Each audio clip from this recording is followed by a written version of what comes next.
Assalamualaikum warahmatullahi wabarakatuh. Bismillahirrahmanirrahim. Alhamdulillahilladzi an'ama ala ibadihil mu'minina bil irfan wa akramahum min mazidi fadlihi bi ru'yatihi fil jinan. Asyhadu an la ilaha illallahul malikul allam wa ashhadu anna sayyidana Muhammadan abduhu wa rasuluhu sahibu a'lal maqam.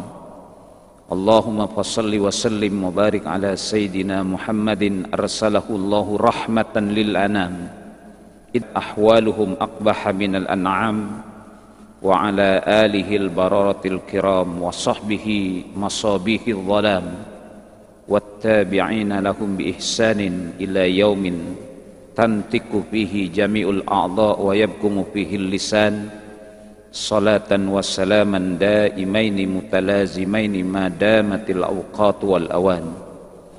Amma ba'du, rabbi shrah li sadri wa yassir li amri wahlul 'uqdatam min lisani yafqahu qawli. Subhanaka la ilma lana illa ma 'allamtana innaka antal alimul hakim.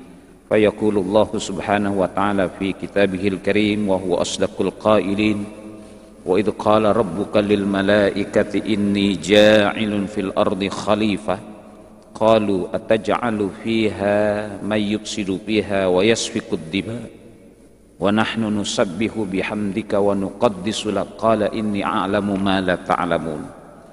ويقول الله تعالى في كتابه الكريم laqad khalaqnal insana fi ahsani taqwim summa radadnahu asfala safilin illa alladhina amanu wa 'amilus salihati falahum ajrun ghairu mamnun. Wa yaqulu Allahu ta'ala fa'akim wajhaka lid-dini hanifa fitratallahi allati fataran nasa 'alaiha la tabdila li khalqillah la tabdila li khalqillah fitratallahi allati fataran nasa 'alaiha la tabdila li khalqillah dzalikad dinul qayyim walakin aktsaran nasi la ya'lamun. Shadaqallah wa ballagha Rasulullah sallallahu alaihi wa alihi wasallam. Ma'asyiral muslimin wal muslimat, hadirin hadirat jamaah majelis kajian subuh, para alim ulama, para tokoh masyarakat, para sesepuh yang sangat saya cintai dan saya muliakan. Alhamdulillahirabbil alamin, pada kesempatan yang sangat penuh dengan keberkahan ini saya bisa hadir bersama-sama dengan para orang tua, para alim ulama, asatidz. Mudah-mudahan menjadi keberkahan sendiri bagi kita semuanya dengan hadirnya para orang-orang soleh di tengah-tengah kita. Kajian subuh kali ini mengangkat dari surah Al-Baqarah ayat 30, surah At-Tin dan surah Asy-Syura ayat 30, berbicara konteks tentang fitrah. Sungguh kemuliaan manusia nampak betul pada tiga surah ini, surah Al-Baqarah ayat 30-nya, surah At-Tin-nya, dan surah Asy-Syura ayat 30-nya, menunjukkan tiga kemuliaan manusia. Pertama, dalam surah Al-Baqarah ayat 30 itu Allah firmankan ada sebutan besar pada ayat itu, sebutan khalifah. Wa idh qala rabbuka lil malaikati inni ja'ilun fil ardi khalifah. Bayangkan, belum diciptakan manusianya, bahkan buminya belum diciptakan, tapi Allah sudah kumandangkan sebutan kita dengan kemuliaan di hadapan para malaikat. Bahkan barangkali dari segi satu sisi rohani, malaikat itu bisa lebih mulia, karena la ya'sunallaha ma amarahum wa hum yuf'alun wa yaf'aluna ma yu'marun. La ya'sunallaha ma amarahum wa yaf'aluna ma yu'marun. Malaikat itu tidak pernah ada penolakan terhadap perintah Allah. Wa yaf'aluna ma yu'marun, dan mereka akan mengerjakan apa yang diperintahkan kepada mereka. Dr. Supanji waktu itu gubernurnya ada kesempatan memberikan juga materi, bukan materi kuliah singkat lah. Cuma saya bingung, saya mau kasih apa nih di hadapan sebuah lembaga candra di muka calon pemimpin bangsa. Saya cuma ingat saja ayatnya. Oh, kalau ayat buat calon pemimpin itu kulillahumma malikal mulki tu'til mulka man tasha wa tanzi'ul mulka mimman tasya wa tu'izzu man tasya wa tudhillu man tasya biyadikal khair innaka ala kulli syai'in qadir. Mohon maaf kalau ada peserta Lemhanas ini saya lupa itu angkatan keberapa. Cuma gubernurnya Pak Profesor Supanji waktu itu. Saya izin Pak, saya mau kasih ceramah. Terserah Pak Ustadz mau kasih apa. Saya dikatakan terserah untuk kasih ceramah apa. Saya ingat bahasa apa nih? Oh ayat kulillahumma malikal mulki tu'til mulka man tasya. Ini bagi siapapun pemimpin selevel apapun. Ini harus diingatkan pada ayat ini. Kulillahumma malikal mulki tu'til mulka man tasya. Bahwa orang itu punya al-mulku kekuasaan karena malikal mulki, pemilik kekuasaan, memberikan tu'til mulka man tasya, memberikan kekuasaan kepada siapa yang engkau kehendaki. Ini yang harus disadarkan, bahwa kekuasaan yang kita punya itu bukan karena dukungan partai, bukan karena kekuatan uang, bukan, tapi karena malikal mulki tu'til mulka man tasya. Engkau ya Allah pemilik kekuasaan yang memberikan kekuasaan kepada siapapun yang engkau kehendaki. Apa yang harus diingatkan? Disadarkan bahwa orang berkuasa itu karena Allah yang maha kuasa memberikan kuasa. Artinya apa? Ada amanah. Ada amanah dari yang memberikan kuasa, bahwa engkau berkuasa karena aku jadikan engkau penguasa, maka berpihaklah engkau kepadaku yang memberikan kuasa. Maka kalau ada Asmaul Husna Al-Hakamul Adlu, yang bijak dan yang adil, itu titipan Allah. Kalau Allah Subhanahu wa taala Al-Hakamul Adlu, yang bijak dan yang adil, itu Allah titipkan kepada orang-orang yang diberikan kuasa. Maka berapa banyak orang yang berkuasa tidak lagi berpihak kepada yang memberikan dia kuasa. Dia tidak adil, dan dia zalim. Karena Allah Al-Hakamul Adlu, yang maha bijak dan maha adil. Ini yang sering dilupakan. Maka orang yang kemudian tidak adil, zalim, itu menyalahi fitrahnya, menyalahi keberpihakannya kepada Allah Subhanahu wa taala. Maka yang sedang dipertontonkan di dunia ini adalah orang-orang yang diberikan kuasa oleh Allah tapi tidak lagi berpihak kepada yang memberikan dia kuasa. Kulillahumma malikal mulki tu'til mulka man tasya nanti wa tanzi'ul mulka min tasya. Saya pernah sampaikan, ketika ada kesadaran tu'til mulka man tasya, itu nanti dia tantamkan wa tanzi'ul mulka min, satu saat akan diambil, akan dicabut lagi kekuasaannya. Kuasanya diambil oleh Allah, wa tanzi'ul mulka mimman tasya. Kalau tidak ditanamkan seperti ini, MPP itu udah stres. MPP itu apa? Biasa yang kerja ada MPP. Apa MPP itu? Saya bukan pegawai sih. MPP apa itu? Masa persiapan? Bukan, masa persiapan pemakaman, Pak. Masa persiapan pemakaman, bukan pensiun. Karena apa? Banyak sekali yang dulu berkuasa lupa karena malikal mulki, lupa wa tanzi'ul mulka mimman tasya. Ketika MPP sudah stres, takut kehilangan pengaruh, tanda tangan sudah tidak laku lagi, stres. Ini banyak yang curhat pada saya. Ustaz, saya mau MPP, aduh rasanya kayak gimana? Saya bilang itu sunnatullah sudah. Wa tilkal ayyamu nudawiluha bain, akan diputarkan. Maka orang yang menanamkan kesadaran wa tanzi'ul mulka mimman tasya, itu akan sadar. MPP-nya bukan lagi momok yang menakutkan, oleh Allah kuasanya itu. Maka dia sudah siap. Karena apa? Ketika kuasa dia sadar Allah yang ngasih. Satu saat wa tanzi'ul mulka mimman tasya. Bahkan ini ayat diijazahkan, Pak, supaya diwiridkan bagi orang-orang yang ingin berkuasa. Saya berharap Pak Anies hadir pagi ini. Mudah-mudahan Pak Anies Baswedan hadir. Karena ini pernah saya sampaikan ketika dulu pencalonan gubernur. Maulid di Lebak Bulus. Saya bilang, Pak Anies, saya tidak bisa bantu apa-apa. Saya paling kasih doa saja. Apa Ustaz? Saya kasih doanya. Termasuk Ustaz Yusuf Mansur saya kasih juga ini. Karena dia belum dapat. Saya belum dapat, saya kasih.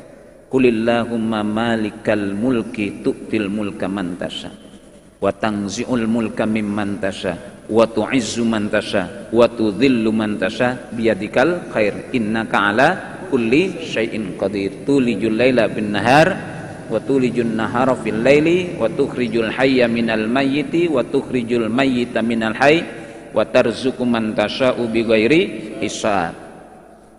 Saya ijazahkan. Terima kasih Ustaz. Ya. Alhamdulillah Allah takdirkan. Tapi ingat, Nanti wa tangzi'ul mulka mimman tasya jadi kalau ada isu-isu impeachment terus kudeta, orang-orang yang itu nggak takut, nggak apa-apa, mereka mau melakukan karena aku diberikan Allah oleh kuasa. Andai kata nanti aku jatuh, Allah sudah wa tangzi'ul mulka mimman tasya, karena semuanya dikembalikan kepada siapa? Ini fitrah. Orang harus disadarkan, dia harus berpihak kepada yang menciptakannya. Khalifahnya mulia, ahsanu takwimnya mulia. Ini yang paling mulia fitrah nih, surah Asy-Syura ayat 30, Pak. Orang itu pasti menerima kebenaran. Kenapa Allah memerintahkan kita untuk menegakkan kebenaran? Karena aku tetiskan fitrah pada dirimu. Kenapa orang harus membela kebenaran? Karena ada fitrah. Maka ketidakjujuran itu pasti menyalahi fitrah. Kezaliman menyalahi fitrah. Kesewenang-wenangan menyalahi fitrah. Itu pasti di dalam batinnya ada konflik. Ini tidak bisa dimungkiri. Pasti dalam diri manusia ada perasaan kalau dia zalim itu dia merasa bersalah betul. Itu artinya menyalahi fitrah. Al-jabalah, tabiat, al-mutahayyi'ah yang ada tersimpan di dalam diri, liqabulidin untuk menerima agama, menerima kebenaran. Maka orang-orang yang masuk Islam itu bukan berita besar, itu memang hidayah. Tapi substansinya dia menemukan kembali kebenaran fitrah di dalam dirinya, yang dalam hadis setelah fitrah itu dihilangkan. Makanya ada hadis Nabi, kullu mauludin yuladu alal fitrah. Semua yang dilahirkan fitrah suci. Pasti berpihak. Anak-anak kecil itu jujur, Pak. Karena fitrah masih suci. Kalau model kayak gini sudah terkontaminasi oleh Covid. Kalau anak-anak kecil itu kullu mauludin yuladu alal fitrah. Semua yang dilahirkan dalam keadaan suci, berpihak kepada kebenaran. Maka tidaknya anak kecil itu jujur, iyanya anak kecil itu jujur, iya tidaknya kita sudah banyak dipengaruhi oleh kepentingan. Maka fitrah kita sudah terkontaminasi. Maka subuh kali ini saya ingin kita kembali kepada fitrah, kesucian kita. Yang kedua, kesempatan memberikan ceramah di Lembaga Ilmu Pengetahuan Indonesia. Ini lebih membuat saya lagi agak berat juga. Karena banyak profesor doktor yang justru bukunya saya koleksi untuk saya baca. Ada Profesor Doktor Taufik Abdullah waktu itu di samping saya. Saya bilang, Pak Prof, saya ceramah apa? Enggak, Ustadz udah diundang, silahkan ceramah. Saya berpikir, apa ayat yang mesti saya bawa nih di Lembaga Ilmu Pengetahuan? Oh ya, Al-Quran ada. Subhanaka la ilma lana illa ma 'allamtana innaka antal alimul hakim. Itu ayat LIPI itu. Subhanaka la ilma lana illa ma 'allamtana innaka antal alimul hakim. Maha suci Allah, ya Allah, tidak ada ilmu pada diri kami kecuali ilmu itu Engkau ajarkan pada kami sehingga kami menjadi ini. Ilmuwan itu diingatkan bahwa ilmu yang dimiliki itu karena Allah memberikan ilmunya meskipun dengan proses belajar, Pak. Karena Allah nyatakan huwallazi akhrajakum min butuni ummahatikum la ta'lamuna syai'an. Dialah Allah yang telahkan kalian dari perut ibu-ibu kalian, la ta'lamuna syai'an, kalian tidak tahu sama sekali apapun. Maka ketika kita tahu berangkat kita punya ilmu karena subhanaka la ilma lana illa ma 'allamtana. Ilmu yang kita miliki karena Allah mengajarkan yang kepada kita. Saya sampaikan, kalau bahasa hadis Nabi, seorang berilmu itu harus berpihak kepada yang mengajarkan dia ilmu. Bahasa hadis, alimun ala sabilil huda. Seorang yang berilmu di atas jalan hidayah. Seorang yang berilmu punya komitmen, keterikatan dengan Allah yang mengajarkan dia ilmu. Apa kaitannya? Banyak saya menerima aduan dari kawan-kawan yang tinggal di sebuah perumahan. Sebelum dibangun itu ada AMDAL, analisa dampak lingkungan. Ini konsultan-konsultan lingkungan ini harus disadarkan, subhanaka la ilma lana illa ma 'allamtana. Kenapa reklamasi itu ditolak? Karena tidak lagi berpihak pada yang mengajarkan dia ilmu. Sedang Pak Anies, saya tidak bisa membela kalau dibully lewat media sosial, ceramah aja. Kalau ditolak, karena apa? Ilmuwan-ilmuwan itu sudah tidak lagi berpihak kepada yang mengajarkan. Makanya kalau terjadi banjir, longsor, karena apa? Berpihak kepada kepentingan pengembang dan pemilik modal. Tapi kalau subhanaka la ilma lana, dia akan buat bahwa kalau ini dibangun akan merusak lingkungan, akan terjadi penurunan tanah, banjir, longsor, betul terjadi banjir. longsor dan karena amdalnya dibuat berpihak kepada yang memiliki modal. Kalau dalam bahasa agama, subhanaka la ilma lana illa ma 'allamtana, seorang ilmuwan itu fitrahnya, keberpihakannya kepada yang mengajarkan dia ilmu. Bayangkan kita tinggal menunggu kebenaran sabda Rasul 1400 berapa hijriahnya sekarang, 1442 hijriah. Kita buktikan kebenarannya, wa ma yantiqu 'anil hawa in huwa illa wahyu yuha. Benar kata Nabi, alimun ala sabilin huda, orang alim yang berilmu yang ada di atas jalan hidayah. Mana maksudnya? Orang yang berilmu berpihak kepada yang mengajarkan dia ilmu. Maka kalau terjadi amdal kemudian banjir, pasti amdalnya itu dibuat bukan untuk kepentingan kesucian ilmu, tapi kepentingan pemilik modal karena uangnya besar, pembayarannya besar. Maka ini tidak lagi berpihak kepada fitrahnya. Balik saya tadi kepada National Geographic kan. Saya kalau nonton itu, ya Allah subhanallah, ada pesan dari Allah tuh. Inna fi khalqis samawati wal ard wa ikhtilafil laili wan nahari la ayatin liulil albab alladzina yadhkurunallaha qiyaman wa qu'udan wa ala junubihim wa yatafakkaruna fi khalqis samawati wal ard Rabbana ma khalaqta hadza batilan subhanaka faqina adzabannar. Ini bukti summa radatnahu asfala safin. Saya lihat National Geographic, ada seekor rusa Pak dikejar oleh 8 ekor singa, kan begitu. Seekor rusa kejar 8 ekor singa, kejar. Habis itu tertangkap, dicabik-cabik. Istri saya yang nonton itu tuh nangis Pak, melihat bagaimana seekor rusa yang punya anak-anak itu dicabik-cabik sampai darahnya tuh. Istri saya nangis. Saya bilang, ngapain nangis lo? Kesian bang katanya. Kesian sama siapa? Kesian sama anak ya. Siapa anak yang ngurusin? Lu aja yang ngurusin anaknya. Saya bilang, jangan dibilang buas, jangan dibilang, itu sunnatullahnya, sunnatullah yang harus terjadi. Maka bijak sekali ketika komentator CNN itu, ketika itu dicabik-cabik, apa kata mereka? Biarkan alam berbuat, biarkan alam menyelesaikannya. Itu cara Allah menjaga ekosistem, keseimbangan alam. Maka kalau rusa itu dicabik-cabik oleh 8 ekor singa, populasi rusa di dunia itu masih lebih banyak daripada populasi singa. Jadi kalau semacam itu, nanti kalau tidak seimbang malah kita yang akan dimangsa oleh singa-singa.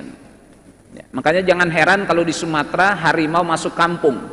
Yang salah bukan harimau, kan keadaan karena ingin meraih kesyahidan.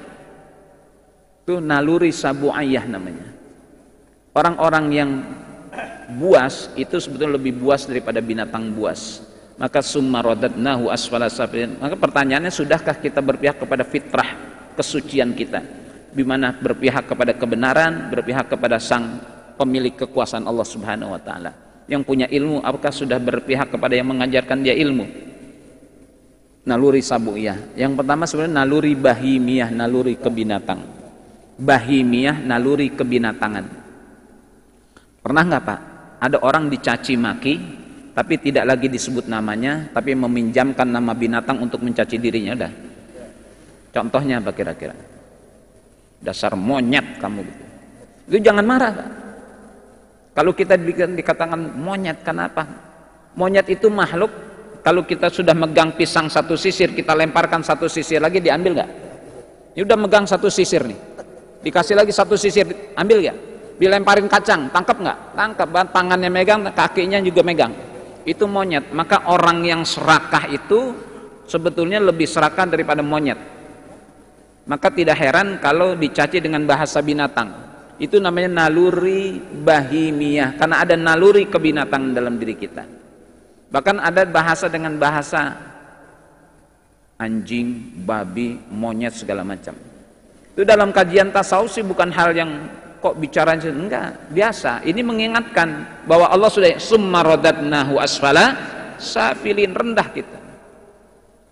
Maka sudahlah kita berpihak kepada fitrah, keberpihakan kita kepada sang pencipta Allah semuanya, ilmuannya, penguasanya. Maka jangan heran kalau malaikat pernah mempertanyakan, qalu ataj'alu fiha may yufsidu fiha wa yasfikud dima wa nahnu nusabbihu bihamdika wa nuqaddisu lak. Begitu Allah. Ma'asyiral muslimin wal muslimat rahimakumullah. Ini berangkat dari keprihatinan kita. Kenapa tidak jujur, Pak? Kenapa khianat? Kenapa zalim? Makanya tadi kalau kita berangkat dari ayat-ayat Al-Quran sebetulnya aman-aman saja. Oh iya, wa tangzi'ul mulka mimman tasya. Maka tidak stres ketika MPP, karena akan ada masa nanti kekuasaan itu diambil. Maka ada impeachment, kudeta segala itu sih biasa. Allahumma la mani'a lima a'taita wa la mu'tiya lima mana'ta wa la radha lima qadaita. Suka baca wirid itu. Itu luar biasa Rasulullah. Allahumma la mani'a lima a'taita. Itu akidah kokoh. Ya Allah, tidak ada yang bisa menghalang-halangi engkau lima a'taita kalau engkau beri. Jadi kalau Allah sudah mau memberi, nggak ada makhluk yang bisa menghalangi. Kan hebat. Jadi orang nggak pernah ada rasa takut diambil hartanya, diambil kekuasaannya, enggak. Allahumma la mani'a lima a'taita wa la mu'tiya lima manata. Dan tidak ada yang bisa memberi kalau engkau menghalanginya Allah. Tidak ada yang bisa menghalangi Allah kalau Allah sudah mau memberi, dan tidak ada yang bisa memberi kalau engkau Allah enggan memberinya. Maka enggak perlu kita ketakutan kehilangan segala macam. Allah yang jaga. Ini fitrah namanya. Ada keberpihakan kepada Allah, aman. Maka seringkali kita merusak ketenangan diri kita karena sikap-sikap kita. Ada rasa takut, cemas dan lain sebagainya. Karena apa? Kita tidak lagi berpihak. Kalau punya ilmu, satu saat akan diambil ilmu kita juga. Ya, saya dulu punya guru di IAIN, Profesor Doktor Sosiologi dia. Itu dulu Pak, teori-teori sosiologi apa saja itu beliau paham, nggak pula buka buku. Tuh kalau berangkat ke kantor, dulu pakai mobil, kalau pulang ngongkos ngecer. Padahal bawa mobil, jangan-jangan pernah terjadi juga pada bapak-bapak ini udah. Ada lupa. Mimba dikuwatin do'pa, manusia diciptakan lemah, summa mimba dikuwatin do'pa, kuat akan melemah lagi. Sekarang barangkali sudah lupa, itu tanda sudah dicabutnya apa yang kita ketahui oleh Allah Subhanahu wa taala. Ilmu kita itu tidak dihilangkan oleh orang, Allah yang mengambilnya. Wa tangzi'ul mulka mimman tasya. Jadi kalau udah sering lupa, sunatullahnya itu gitu. Ini profesor sosiologi. Dulu teori sosiologi apa saja tokohnya hafal, nggak perlu buka. Kalau berangkat ngajar bawa mobil, pulangnya ngecer Pak. Istrinya tanya, Mas mobil mana? Allah, aku lupa di kantor tuh. Sampai mobilnya lupa. Ada orang berangkat dari rumah ke Carrefour dengan istrinya. Sudah mau bayar, Mas kamu di mana? Loh aku di rumah sedang nonton bola. Istrinya ditinggal Pak. Tuh tertanda. Dicabut lagi tuh daya ingat kita oleh Allah Subhanahu. Makanya nggak boleh sombong kan? Nggak boleh sombong. Nah orang yang punya keyakinan yang benar itu tidak pernah takut ilmunya hilang, karena yang mengambil ilmunya Allah. Tidak pernah takut hilang kekuasaan. Maka berpihaklah kepada fitrah, kepada kesucian, keberpihakan kepada Sang Pencipta. Karena semuanya lillahi ma fis samawati wa ma fil ardh. Tuh naluri namanya bahimiyah, kebinatangan. Bahwa manusia bisa jadi summa radadnahu asfala safilan, lebih binatang daripada National Geographic lagi. Ada tuh rusa dia lahirkan anaknya. Dengan susah payah tuh dilahirkan anaknya. Sudah dilahirkan dijilati Pak lendir-lendirnya oleh induknya. Itu binatang. Apa yang terjadi pada manusia? Dilahirkan anaknya dicekik dalam keadaan bayi, bahkan dibuang di tempat sampah. Itu bahwa manusia lebih binatang daripada binatang. Tidak terjadi pada binatang, tapi terjadi pada manusia. Ini yang kita pertanyakan, sudahkah peran khalifah ahsanut taqwim, apalagi berpihak kepada fitrah, jauh sekali. National Guard itu ya Allah. Bahkan anak itu ditemani untuk berdiri, ditemani berlari kecil, bahkan dilindungi dari terkaman binatang buas. Padahal dia sendiri tidak mampu melindungi dirinya dari terkaman binatang, tapi saking sayangnya kepada anaknya, dia jaga anaknya dari terkaman harimau, singa. Itu binatang. Apa yang terjadi pada manusia? Summa radadnahu asfala safilin. Binatang itu kalau makan, udah kenyang, dia sisakan untuk yang lain, untuk burung-burung pemakan bangkai. Kalau kita dari pala sampai kaki habis semuanya dimakan, proyek habis semuanya. Saya mau nanya, ada nggak manusia yang makan tiang listrik, Pak? Yang makan aspal ada? Makan kabel ada? Minum bensin ada? Banyak. Itu. Yang tidak pantas dimakan oleh manusia sekarang. Tiang listrik, aspal, kabel, strum listrik, pasokan PLN segala macam. Tuh berarti manusia lebih serakah daripada binatang. Summa radadnahu asfala safilin. Yang ketiga ini ada orang dihina dengan bahasa setan kamu. Jangan marah itu, Pak, karena emang ada naluri itu. Maka kalau orang terjebak berbuat maksiat itu tidak selama godaan setan. Surah An-Nas menjadi dalil, alladzi yuwaswisu fi sudurin nas minal jinnati wan nas. Setan itu sebenarnya tidak ada bentuknya. Setan itu karakter, sifat. Jadi setan itu nggak ada bentuknya, itu karakter saja. Bentuknya nanti minal jinnati wan nas. Alladzi yuwaswisu fi sudurin nas minal jinnati. Jadi yang merusak manusia itu tidak selamanya setan jin, tapi manusia itu punya andil yang besar bagi kerusakan manusia yang lainnya. Maka dihina dengan bahasa setan. Dalam agama disunahkan oleh Rasulullah kalau ada anjing menggonggong, Pak, anjing menggonggong itu sunnah a'udzubillahi minasyaitonir rajim. Karena dalam hadis kalau anjing menggonggong kata Nabi berarti dia sedang lihat setan. Anjing itu tahu kehadiran setan. Jadi kalau ada menggonggong, a'udzubillahi minasyaitonir rajim, karena dia sedang lihat setan, maka kita berlindung kepada Allah supaya dilindungi dari setan. Anjing menggonggong itu sedang lihat setan. Makanya ada manusia dihina dengan bahasa setan. Jadi kalau bapak-bapak pulang malam digonggongin anjing, jangan tersinggung ya. Kata anjing ini setan baru pulang. Karena ada karakter. Bahkan manusia lebih iblis daripada iblis. Manusia lebih iblis daripada iblis. Mau buktinya?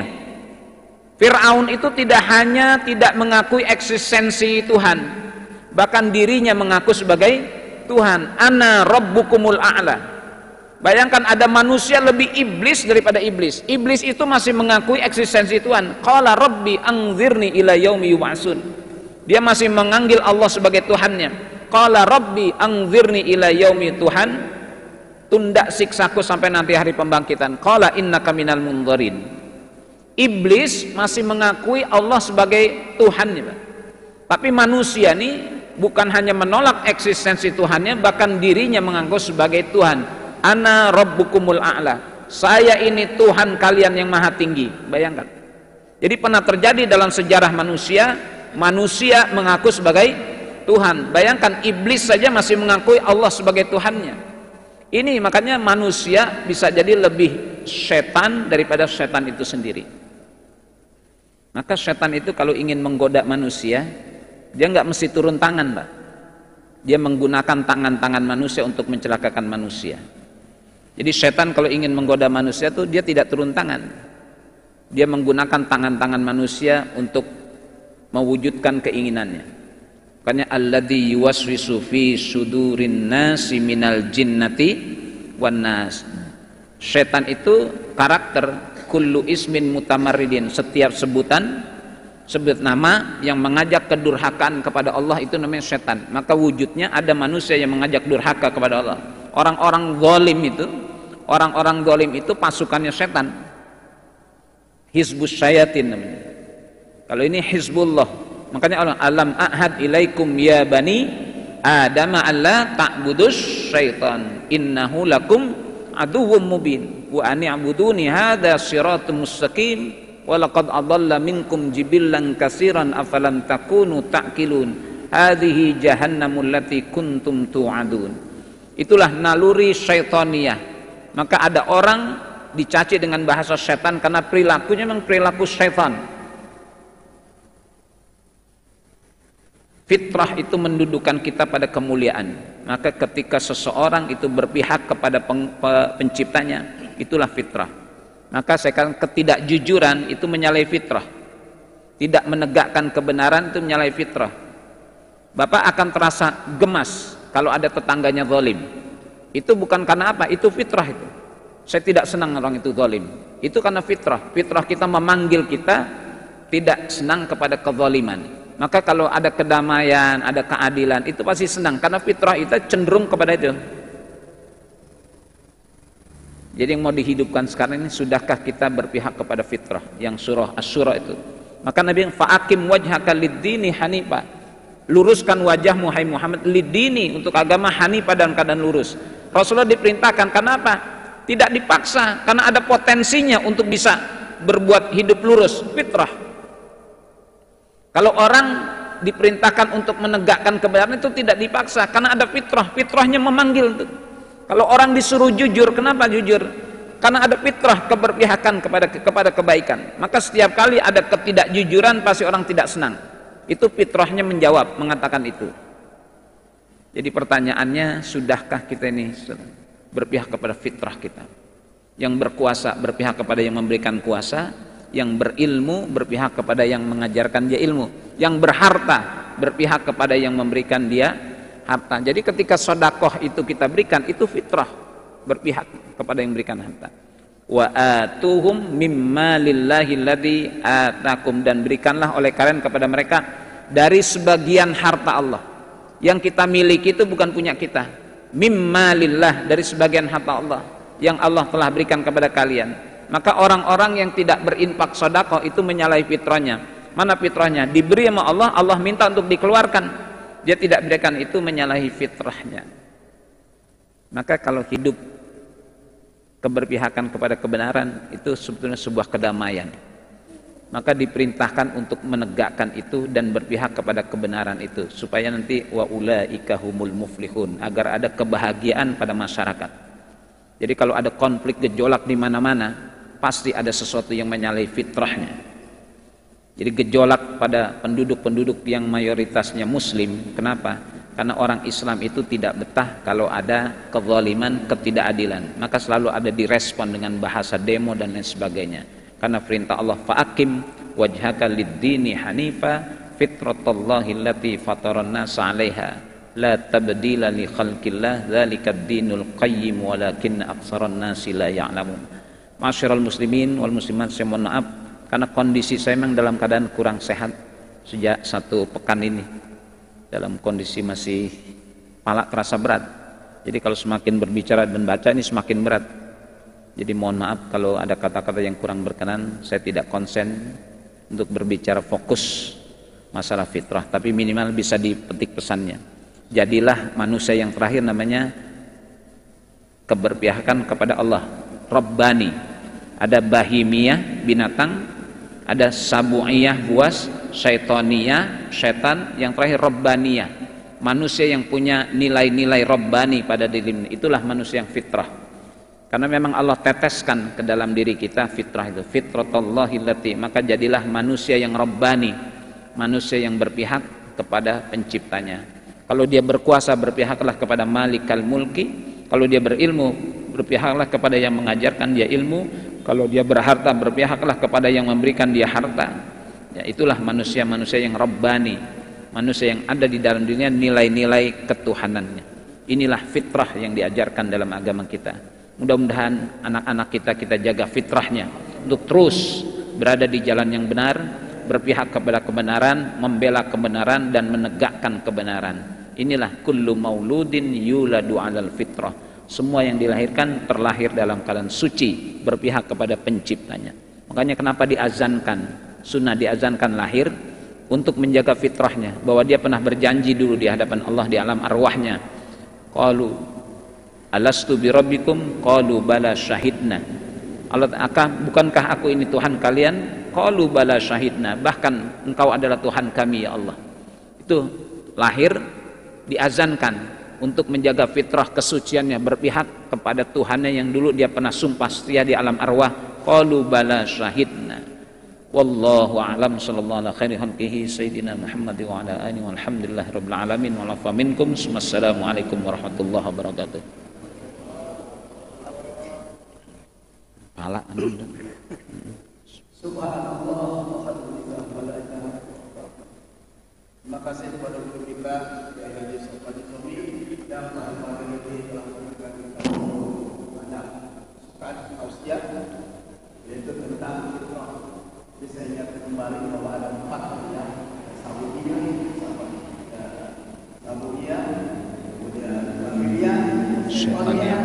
Rabbaniyah.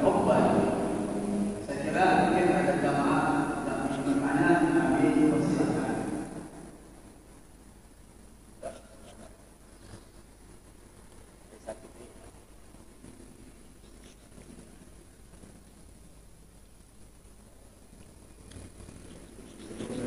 Waalaikumsalam warahmatullahi.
Baik, harus yang diluruskan pemahaman kita, sebetulnya penguasa itu mulia dalam bahasa agama.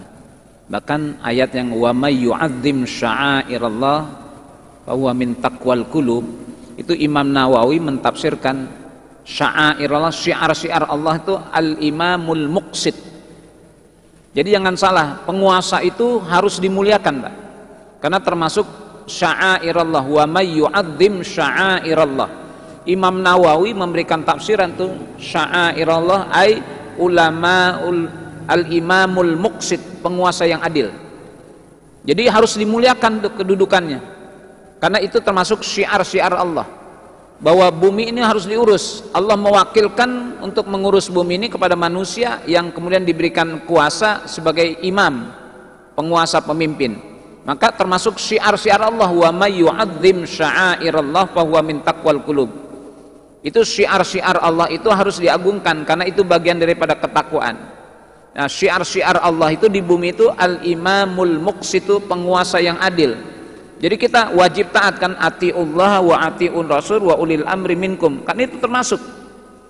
Jadi sebetulnya penguasa itu punya kewajiban.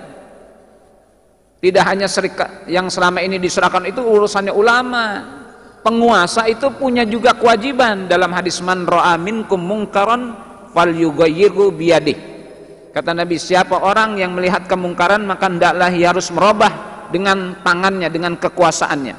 Saya sangat berterima kasih dan kita sangat berterima kasih pada Jenderal Purnawirawan Sutioso, mantan Gubernur DKI. Kalau saya sebut nama ini Bapak tahu nggak? Keramat Tunggak tahu nggak, Pak? Mudah-mudahan tidak pernah mampir ya. Di mana Keramat Tunggak itu? Di mana? Jakarta Utara ya. Nah, saya pernah mampir juga. Ya, dulu itu tempat kencing, Pak. Tempat kencing, sekarang pun tempat kencing.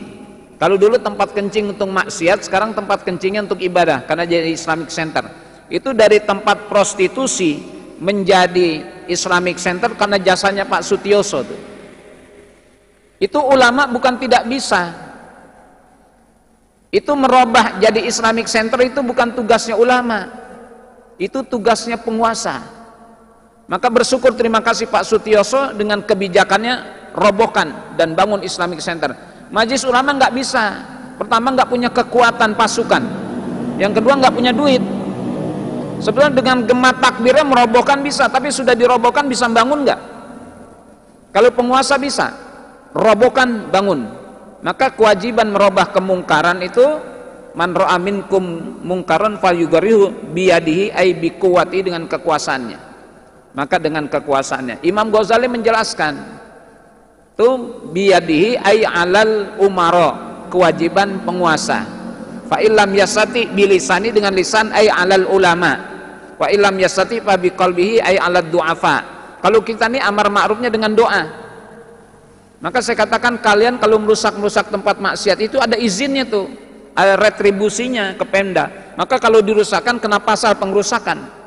Kalau mau terlibat dalam sistem di DPR dalam bentuk regulasinya, itu gak ada regulasinya, ada retribusi Pemda. Maka kalau dirusak yang punya ownernya akan mengadukan pasal pengerusakan. Maka antum ditangkap, saya bilang. Kalau mau terlibat dalam sistem regulasinya, perbuatan undang-undangnya. Jangan ada undang-undang yang mengizinkan tempat-tempat maksiat yang dekat dengan masjid. Maka kalau kita rusak tempat maksiat di depan itu, yang punya akan melaporkan polisi, kena pasal pengerusakan pidana. Salah, enggak, itu kan perintah agama. Enggak, itu kewajibannya penguasa itu, yang punya kekuatan dalam bentuk peraturan, punya pasukan. Maka hadis ini sering disalahpahami itu tuh, man ra'a minkum mungkaran falyughayyirhu biyadihi wa illam yastati fa bilisani wa illam yastati fa biqalbi fa huwa ad'amul iman. Siapa yang punya kewajiban merubah kemaksiatan dengan kekuatan? Ai alal umara, atas penguasa. Tuh punya pasukan, punya kebijakan. Maka alhamdulillah, terima kasih Pak Sutioso Bang Yos yang sudah merubah Keramat Tunggak tempat maksiat sekarang jadi tempat ibadah Islamic Center. Saya masih suka mampir juga di sana sekarang. Dulu enggak, cuma lewat aja. Nengok pun enggak dulu. Maka kalau saya sebut Keramat Tunggak orang pasti kenal. Maka kawan-kawan dari FPI itu bisa jadi dipasal pidanakan kalau merusak-rusak tempat maksiat. Bukan dengan dasar hadis ini. Itu merubahnya itu dengan kekuatan penguasa yang punya kekuatan, dengan tanda tangan, kebijakan, tutup. Kalau ulama nggak bisa ngomong tutup melalui ayat, hadis di sini. Itu dengan lisan, itu dengan ceramah, mauidhah, khutbah Jumat, segala macam. Wa illam yastati fa biqalbih, 3 kalau nggak bisa dengan hati ini alar ra'iyah, rakyat. Dengan apa tuh? Doa. Amar ma'ruf lewat doa. Mana bukti bisa kekuatan doa? Makanya ada istighosah. Rame-rame kumpul doa untuk menolak bala kemaksiatan. Itulah amar ma'ruf nahi mungkar orang-orang yang lemah kita ini dengan doa. Kita dengan lisan, hadis, Quran jangan-jangan salah kutip. Ya dengan kekuatan malah kena pasal pidana pengerusakan. Karena ada izinnya. Coba kita lihat tempat-tempat tuh, kafe, night club, ada izinnya enggak? Ada retribusinya. Berarti itu kan ada regulasinya. Maka kalau ada izinnya dirusak, oh ini resmi. Iya, bayar pajak. Ini resmi. Kalau kalian rusak, ini rusak punya kami. Maka ini hadis seringkali tidak dipahami dengan baik. Siapa yang kekuatannya itu alal umara, dengan lisannya ulama. Maka kalau dikatakan ulama bagaimana, sebetulnya nggak perlu ulama, penguasanya mesti paham agama. Kalau penguasanya paham agama, itu tidak perlu tugas itu dilakukan oleh ulama, karena kalian juga punya tugas untuk amar ma'ruf nahi mungkar. Selama ini Pak, berbenturan nggak ulama dengan penguasa? Selalu kan? Yang salah siapa? Benturan nih, ulama selalu dibenturkan dengan umara. Yang salah siapa? Yang salah penguasanya karena tidak paham. Kalau ulama punya kewajiban menyuarakan yang mana yang hak, mana yang batil. Selesai tugasnya. Nah, penguasa tidak terima. Sebetulnya penguasa nggak perlu diceramahi untuk amar ma'ruf, karena mereka pun punya kewajiban untuk amar ma'ruf nahi dengan apa? Dengan kekuatan. Makanya selama ini kok benturan ulama dan umara. Yang tidak paham itu umaroknya. Kalau umara paham pasti bersinergi dengan ulama, karena sama-sama tugasnya amar ma'ruf nahi mungkar. Itu tadi kan saya katakan, kalau penguasa itu berpihak pada siapa? Yang memberikan dia kuasa. Berarti kalau ada kebijakan yang mendolimi rakyat nggak boleh. Itu kemudian ulama menyuarakan, nggak perlu majelis ulama kemudian melakukan rapat untuk menentukan kebijakan. Enggak. Sudah serahkan, Anda tuh punya kewajiban, sama bagaimana kewajiban kami ulama. Kalau kami kewajibannya pada apa? Lisan, ceramah, mauidhah, itu. Kalau Anda kewajibannya pada, selama ini kan benturan, selalu benturan kan, ulama dan, dari dulu ulama dan umara itu benturan terus. Padahal itu elemen-elemen yang punya tugas untuk amar ma'ruf nahi mungkar. Saya mau nanya, ini masjid ada keterlibatan penguasa nggak? Ada nggak? Jadinya ini ada. Saya pernah ceramah Pak Arifin ada waktu itu. Masih Apa masih kasal beliau enggak? Tapi kayaknya udah pensiun waktu itu. Tapi kehadiran beliau di sini alhamdulillah ikut memberikan warna bahwa ini yang benar sebetulnya. Dalam konsep di mana ada sinergi ulama dan umara. Jadi hadis itu jangan disalahpahami. Jadi ada porsi masing-masing. Yang dengan biadihi, dengan tangannya itu ay alal umara, penguasa. Wa ilam yasati fa bilasanihi ay alal ulama, wa ilam yasati fa biqalbihi ay alad du'afa. Kalau kita ini amar ma'ruf dengan hati, dengan doa, Pak. Dengan doa. Ini kan hadis seringkali disalahpahami. Oh, amar ma'ruf nahi munkar, hancurkan. Ditangkap kita. Siapa yang punya kewajiban itu? Penguasa, camat, lurah, tutup. Selesai dah. Kalau sudah segel kan, ada tempat ini disegel. Ini disegelnya selama ini karena tidak bayar pajak. Segelnya kalau di situ jual hal-hal maksiat, segel. Itu kewajiban hadisnya tuh. Itu yang pertama. Jadi kalau Bapak pertanyakan ulama kok diam saja, karena bukan porsinya untuk merusak-rusak itu. Porsinya di masjid. Maka kalau disampaikan di sini, sampaikan nanti. Kalau ada penguasa ini sampai ayatnya nih, hadisnya tolong dilaksanakan di lapangan. Siap. Udah selesai, nggak ada benturan. Demo-demo ulama berhadapan dengan semuanya mulia. Ya, imamun adilun, kata Nabi, la yadlimuhum syai'an. Seorang pemimpin yang adil yang tidak mendolimi rakyatnya sedikit pun, itu harus dimuliakan. Yang kedua, alimun ala sabilil huda, orang berilmu yang masih ada di jalan hidayah, harus dimuliakan. Yang ketiga, masyayihu, para masyayikh, guru-guru, ya'muruna bil ma'ruf wa yanhauna 'anil munkar wa yuharriduna ala ta'limil Qur'an. Para ulama yang amar ma'ruf dan mendorong untuk mengajarkan Quran. Itu mestinya, bukan ngajak nonton film Korea. Ya, bukan ngajak nonton film Korea, amar tahfidz Quran, hidupkan gitu, mumpung. Ini jangan ngomong ngajak nonton film Korea. Anak-anak kita sekarang udah otaknya film-film Korea semuanya. Ada 4 faktor, Pak, yang bisa menjamin negeri, bangsa itu aman dari bala, kata Nabi. Kullu baldatin yakunu fiha arba'atun. Setiap negeri di dalamnya ada 4 elemen ini. Fa ahluha, maka penduduknya maksumuna minal bala, akan terpelihara dari bala yang akan menimpa mereka. 4. Ini 4 elemen yang bisa menjaga kita dari bala. Yang pertama, imamun adilun, seorang pemimpin yang adil, la yadlimuhum syai'an, yang tidak mendolimi rakyatnya sedikit pun. Itu nanti penduduk negerinya teraman dari bala. Baca saja sejarah-sejarah dalam Al-Quran, di mana negeri ditimpakan bala karena apa? Ada pemimpin yang tidak adil. Jadi sebetulnya kalau bahasa hadis ini, takut kita berebut jadi pemimpin. Ini kadang-kadang jadi RT aja berebut, sampai berantem-berantem. Itu baru selevel RT. Kalau selevel yang tinggian berantem pantas. Nah, ini pemilihan RT berantem karena nggak kepilih. Nggak kepilih jadi RT, ngambek, nggak ke masjid-masjid. Ada nggak yang begitu? Iya, sebetulnya mulia. Kampung itu akan terjaga dari bala kalau RT-nya adil. Maka dalam hadis kita nih harusnya, kata Umar, tafaqqadu ikhwanakum, merasa kalian kehilanganlah kalian terhadap sunnah. Tafaqqadu ikhwanakum, merasalah kalian kehilangan saudara kalian. Kalau kita biasa sholat berjamaah, ada yang tidak, si anu kemana ya? Tolong. Fa in kanu as-sihaa, kalau mereka sehat, fa'atibuhum, omelin. Kita seringkali tidak merasakan. Kalau lagi sholat berjamaah kan utuh tuh. Oh, ini bapak-bapak di sini. Kok udah 3 hari nggak nongol-nongol? Merasa kehilangan nggak? Merasa kehilangan nggak? Mestinya dalam agama merasa kehilangan. Tafaqqadu ikhwanakum. Si anu kemana? Udah 3 hari nggak nongol. Ini kerasa kehilangannya. Tumben dia hari Minggu kagak mancing. Ini kemana dia? Udah 2 minggu dia nggak mancing nih. Kehilangannya kalau lagi ibadah. Biasanya duduk di pojok, nggak ada dia tadi. Nah, in kanu as-sihaa, kalau mereka sehat, fa'atibuhum, kata Umar, omelin. Lu sehat kagak sembahyang apa lu? Wa in kanu mardo, jikalau ternyata enggak hadirnya sakit, fa'uduhum, jenguk. Udah berapa lama sakit? Pantas lu enggak nongol-nongol, udah 3 subuh nih. Oh, sakit. Kalau dia sehat, omelin. Kemana lu 3 subuh? Tuh, persaudaraan kita begitu tuh. Tafaqqadu ikhwanakum, merasa kehilanganlah kalian terhadap saudara. Kita selama ini merasa kehilangan kalau apa? Tumben dia pagi ini nggak ngikut sepeda ya, udah 2 minggu dia ngikut sepeda sama kita. Itu kehilangan begitu.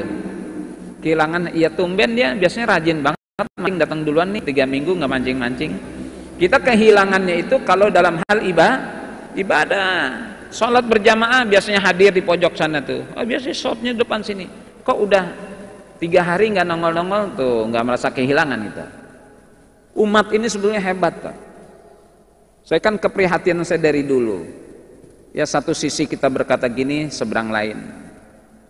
Kadang-kadang saya kalau ceramah-ceramah di kantor itu, ya Allah, suka males. Malesnya apa? Kita ceramah capek nggak dipakai, Pak. Dimanapun. Ya, kalau sudah dikasih ceramah di kantor soal, maka ketika terakhir bulan puasa ceramah di BPK, Badan Pemeriksa Keuangan, Pak Ahsanul Qasasi itu menelpon saya, Ustadz tolong ceramah berbuka. Saya bilang, mau ceramah Pak Ahsanul Qasasi? Bicara soal integritas. Walau di BPK saya disuruh berceramah soal integritas. Kesempatan bentuk pimpinannya mengizinkan saya bicara soal integritas. Itu BPK tuh kalau mau dapat duit gampang banget, Pak. Gampang banget. Beliau ini sahabat saya juga, Dr. Ahsanul Qasasi, ngundang ceramah buka puasa di Badan Pemeriksa Keuangan. Bapak membawahi berapa? Saya membawahi kantor kepresidenan, auditnya, dan 7 kementerian. Saya masuk, Pramono Anung keluar. Pak Pramono, iya tuh, beliau menyerahkan laporan kementerian. Saya disuruh bicara soal integritas, Pak. Integritas itu kejujuran, Pak. Enak sekali, apalagi bicara di KPK, bicara integritas, wah, lebih tepat lagi tuh. Bicara di KPU integritas, KPU integritas. 2 tambah 2 berapa, Pak? 2 tambah 2 itu yang sekolah 4. Kalau hitungan KPU 2 tambah 2 tidak 4. 2 tambah 2 berapa? 22. 1 tambah 1 11. Tuh, matematika mana? Itu integritas. Kalau 2 tambah 2 mestinya 4. Kalau di sana 2 tambah 2 berapa? 22. Nah, bicara integritas. Maka Rasulullah tampil, Pak. Tampil karena pesannya akhlak. Saya tutup saja, saya sudah ditelepon di Ciledug. Islam itu diterima sebagai sebuah kebenaran. Islam itu, Al-Quran itu diterima sebagai sebuah kebenaran, bukan semata-mata kebenaran Al-Qurannya, tapi integritas pembawa kebenarannya. Jadi Islam itu diterima sebagai sebuah kebenaran, bukan semata-mata kebenaran Islamnya, tapi pembawa risalah kebenaran ini. Ya, faktor siapa? Junjungan Rasulullah. Maka Islam diterima kebenaran karena pembawa kebenaran. Kenapa sekarang kok kebenaran sering ditolak? Karena orang cuma pandai berbicara revolusi moral, tapi tidak ada moral pada dirinya. Kalau Rasulullah itu berbicara revolusi moral, betul-betul dibuktikan dalam kesannya. Laqad kana lakum fi Rasulillahi uswatun hasanah. Betul-betul dicontohkan sehingga Islam itu diterima sebagai sebuah kebenaran, bukan semata-mata kebenaran Islam, tapi figur sosok integritas membawa kebenaran. Ini yang Imam Ali bin Abi Thalib nasihati kita. Kata beliau, al-haqqu birrijal. Kebenaran itu membutuhkan tokoh yang punya integritas untuk menyampaikan kebenaran. Ta'arrafil haqqa ta'rifil jan. Kau kenali kebenaran itu, kau akan kenal siapa pembawa kebenaran. Maka seorang penulis di Oxford University, Mr. namanya saya lupa, tapi dia tulis buku Spiritual Crisis of Modern World.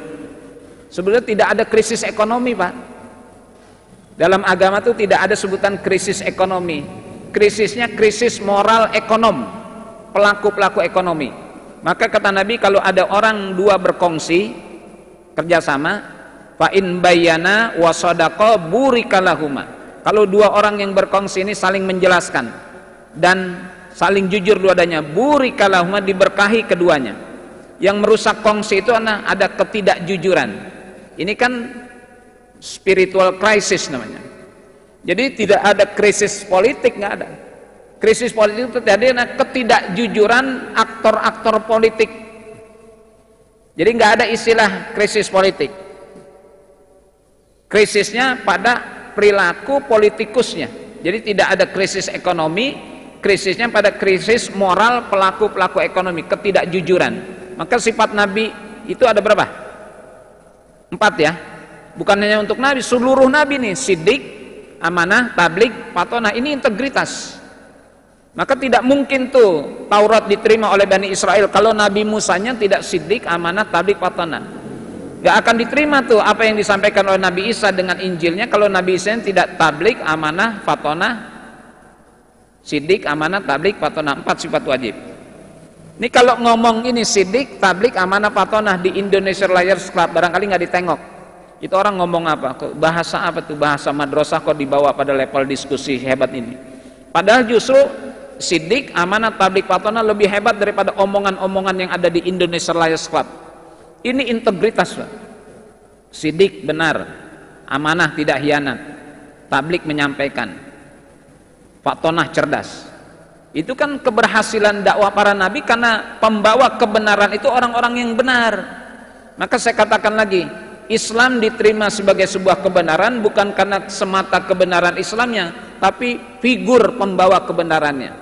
Maka dalam wirid la ilaha illallahul malikul haqqul mubin Muhammadur Rasulullah shadiqul wa'dul amin. Saya tambahkan lagi, Pak. Ada orang Yahudi Madinah namanya Abdullah bin Salam. Siapa namanya? Abdullah bin Salam, Yahudi Madinah ini. Dia rahib dan dia hafal Taurat. Dia sudah mendengar nama Nabi Muhammad itu disebut dalam Taurat dengan segala karakter kemuliaannya. Muhammadur Rasulullah walladzina ma'ahu asyidda'u 'alal kuffar ruhama'u bainahum tarahum ruk'an sujada yabtaguna fadlan minallahi wa ridwana simahum fi wujuhihim min asari sujud dzalika masaluhum fit Taurat wa masaluhum fil Injil. Jadi Abdullah bin Salam ini Yahudi Madinah dan dia seorang ulamanya, hafal Taurat dia. Sudah mendengar nama Nabi Muhammad dan para sahabat disebut dalam Taurat tadi ayatnya. Tapi belum pernah berjumpa dengan orang yang namanya Nabi Muhammad dengan segala kemuliaannya. Maka ketika Nabi hijrah ke Madinah, ini ikut juga nih Abdullah bin Salam yang tala'al badru alaina min saniyatil wadu. Dia ikut berdesak-desakan ingin kenal mana orang yang namanya Muhammad. Sudah ketemu, kaget dia. Sampai apa? Inna hadzal wajha laisa biwajhin kadzabin. Sungguh Muhammad ini benar disebut dalam Taurat. Wajahnya saja tidak menunjukkan wajah seorang pendusta, Pak. Nabi Muhammad itu wajahnya saja tidak menunjukkan wajah seorang pendusta. Mohon maaf Bapak, nih ada pernah di kuliah di Fakultas Hukum ada? Pernah? Saya pernah Fakultas Hukum Islam dulu. Pernah belajar ilmu kriminologi, ilmu tentang kejahatan. Subhanallah, saya kaitkan dengan Rasulullah luar biasa. Itu dalam kriminologi ada mazhab-mazhab juga tuh ya. Ada mazhab-mazhab, ada mazhab tipologik. Tokohnya Lombroso. Itu mazhab tipologik itu mengatakan ada sebuah mazhab mengatakan orang itu bisa ketahuan jahat dari raut wajah, anatomi wajahnya. Jadi orang jahat itu bisa ketahuan dari bentuk wajahnya. Dan itu dalam buku kriminologi digambarkan betul tuh gambar-gambar wajah-wajah orang jahat. Ini kalau Lombroso hadir di sini, mohon maaf nih Bapak nggak usah lihat di sampingnya. Bisa ditentukan ini. Makanya ada orang bahasa gestur gerakan badan, ekspresi wajah, itu bisa kebaca kalau dia bohong. Rasulullah itu dilihat oleh ini Yahudi Madinah ulama, Pak. Jadi orang-orang baik dia. Lihat muka Nabi Muhammad, inna hadzal wajha laisa biwajhin kadzabin. Sungguh wajah Muhammad ini tidak mencerminkan wajah seorang pendusta. Jadi apa yang dia ajarkan betul tercermin pada wajahnya. Kenapa orang sekarang ini tidak lagi mau mendengar omongan yang benar? Karena yang berbicara benar orang yang tidak benar, cuma janji-janji saja. Maka omongannya buang tempat sampah. Kalau perlu yang berbicara pun dibuang di tempat sampah.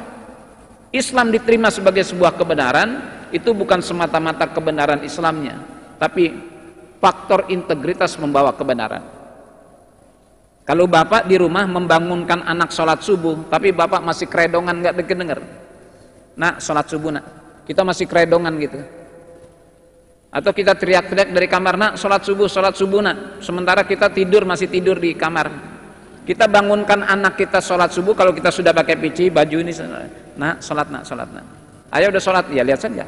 Sekarang kalau kita nyuruh anak kita sholat, sementara kita belum sholat, inilah kebenaran, tapi penyampainya tidak punya integritas.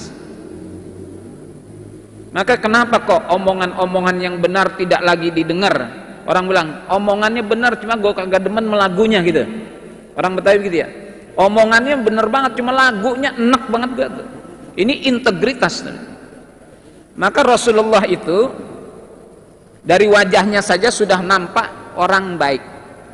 Maka diterimalah Islam itu sebagai kebenaran, bukan semata-mata ajaran Islamnya. Ajaran Islam itu nggak diterima Pak, ditolak.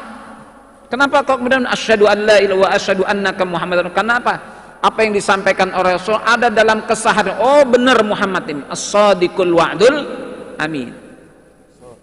Kalau kita lihat Hajar Aswad sekarang, itu baca sejarahnya, itu konflik berdarah-darah Pak.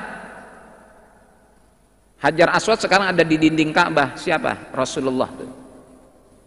Tapi begitu bijak beliau, ketika diberikan kehormatan oleh kabilah Quraisy, sudah engkau aja Muhammad, nggak ditenteng sendiri. Sudah nih saja nih sorban beliau digelarkan. Taruh Hajar Aswad tengah. Mari kalian angkat semuanya pinggirnya. Ayo bawa ke sana. Dibawa ke sana. Baru sudah dekat Rasul letakkan dinding Ka'bah. Di situ al-aminnya. Kalau kita diberikan kuasa itu kayak begitu, cek kosong Pak. Maka jangan suka ngasih cek kosong pada RT, nanti dia ngisi sendiri. Orang berkuasa dikasih cek kosong, Rasulullah enggak, itu dikasih cek kosong Rasulullah tuh.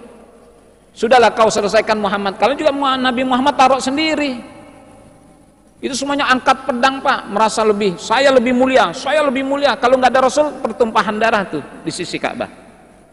Kenapa kita tidak panggil saja Muhammad yang selalu kita sebut dia orang al-amin, antal amin. Taruh. Kembali lagi teori Lombroso, itu bukan sembarang teori, itu diteliti dari seluruh penjara-penjara. Jadi dalam satu sel itu dilihat, oh penjahat ini mukanya begini sampai digambar. Dalam buku kriminologi itu orang-orang yang berahang keras ini, ada bersegi sini, hidung besar, itu bisa disimpulkan penjahat.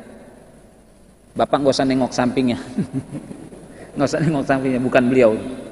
Pokoknya yang di sini bersegi, hidung besar, itu disimpulkan. Silakan beli buku kriminologi, ada gambar-gambar tipe logik.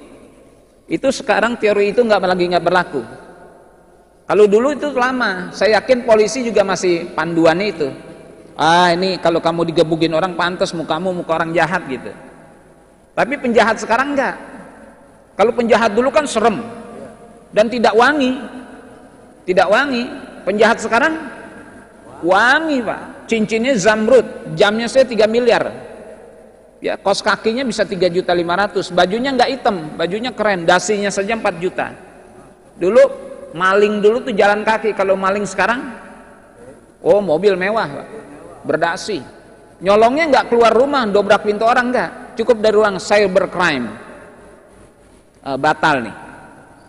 Oh, ternyata saya kaitkan dengan sosok Rasulullah. Ada ungkapan begini.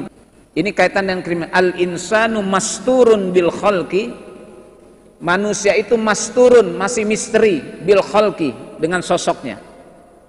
Kita ini masih misteri. Mastur itu bahasa kitanya misteri. Jadi misteri itu bahasa Arab, belum terungkap. Jadi manusia itu masturun bil khalqi. Manusia itu masih misteri dengan sosoknya. Jadi kalau mengandalkan sosok, kita belum tahu seseorang itu. Nanti ma'rufun bil khuluqi, orang baru ketahuan setelah kita lihat perangainya. Maka berikan apresiasi kepada orang setelah ia menunjukkan akhlakul karimah. Jadi kalau baru sedengar ngomong belum jaminan. Kalau Rasulullah itu jangankan ngomong, sosoknya saja sudah ma'ruf, sudah dikenal bahwa beliau orang baik.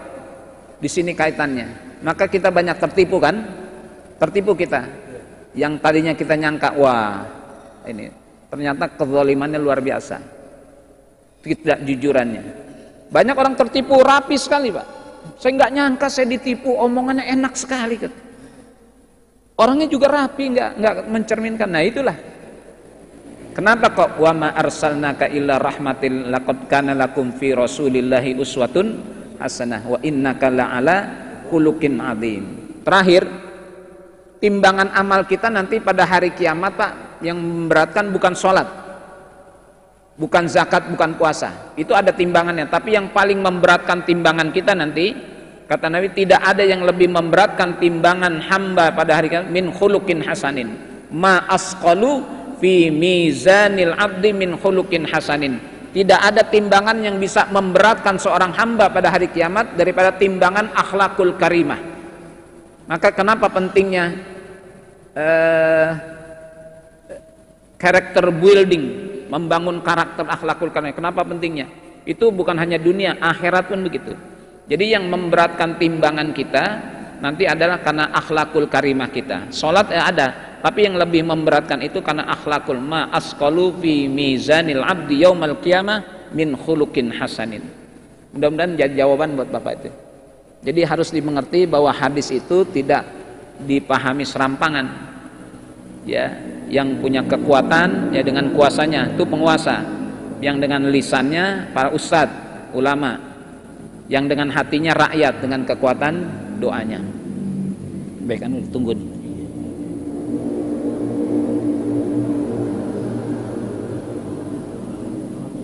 Udah. Mari sama-sama kita baca surah Al-Fatihah. Yang pertama saya mohonkan untuk Dr. Kiai Haji Abdullah Syukri Zarkasi, salah seorang pimpinan Pondok Modern Gontor. Yang kedua juga Profesor Dr. Din Samsudin, anggota Badan Wakaf yang memilih pemimpin-pemimpin Gontor sekarang ini. Mudah-mudahan diberikan oleh Allah kekuatan iman hati, diberikan perlindungan oleh Allah terus untuk menyuarakan kebenaran, karena semuanya baik kebaikan bangsa dan negara kita. Al-Fatihah. A'udzubillahi minasyaitonir rajim. Bismillahirrahmanirrahim. Alhamdulillahirabbil alamin, rahmanir rahim, maliki yaumiddin. Iyyaka na'budu wa iyyaka nasta'in. Ihdinas siratal mustaqim. Siratal ladzina an'amta 'alaihim ghairil maghdubi 'alaihim waladdallin. Astaghfirullahaladzim, astaghfirullahaladzim, astaghfirullahaladzim. Alhamdulillah ya Allah ya ma'bud. Bismillahirrahmanirrahim. Alhamdulillahirabbil alamin. Hamdan yuwafi ni'amahu yukafi mazidah. Ya Rabbana wa ilahana lakal hamdu wa lakal syukru wa lakal mannu wa lakal fadlu wa lakal izzu wa lakal karamu wa lakal judu kama yanbaghi li jalali wajhikal karim wa azim sultanik. Allahumma salli wa sallim wa barik ala sayyidina Muhammadin al-Fatih lima ughliq wal khatim lima sabaq nasiril haqq bil haqq wal hadi ila siratikal mustaqim wa ala alihi wa sahbihi haqqa qadrihi wa miqdarihi al-azim. Allahumma ighfir lana dhunubana wa liwalidayna warhamhuma kama rabbayana shighara. Allahumma ij'alna muqimis shalah wa min dhurriyyatina rabbana wa taqabbal du'a. Allahumma adfa'anna al-bala wal waba wal fahsya wal munkar was suyuf wal mukhtalita was syada'id wal fitan wal mihan ma dhahara minha wa ma batan min baladina hadha khassa wa min buldanil muslimina 'amah. Allahumma ahlikil kafarata wal musyrikin wal zalimin a'da'aka a'da'ad-din. Allahumma shattit shamlahum wa mazzik jam'ahum wa zalzil aqdamahum wa alqi fi qulubihim ra'ba innaka ala kulli syai'in qadir. Allahumma ansuril islam wal muslimin. Allahumma ansuril islam wal muslimin wa aslih ulatal muslimin. Allahumma allif baina qulubihim wa aslih dhata bainihim wansurhum ala aduwika wa aduwihim wa waffiqhum lil amali bima fihi salahul islam wal muslimin. Wa sallallahu ala khairi khalqihi sayyidina Muhammad wa ala alihi washabihi ajma'in. Subhana rabbika rabbil izzati amma yasifun wa salamun alal mursalin walhamdulillahi rabbil alamin. Qabbalallah. Assalamualaikum warahmatullahi wabarakatuh.